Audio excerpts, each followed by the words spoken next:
Guys, update ko lang yung bago nating acquired na broodstag doon sa IGF, sa International Game Fowl Expo. Ito po yung isang nakuha natin. Ito ay Maclean Hatch. Yan, medium station siya.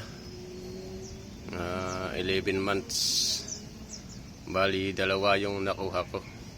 Parehas hatch pero magkaiba. Ito naman yung isa, high action ito. Nakuha ko din doon sa IGF. Bali, dalawa yung nakuha natin na broodstag.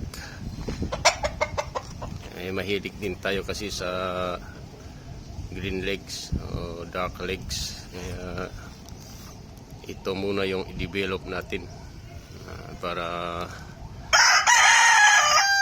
makakuha tayo ng mayahin.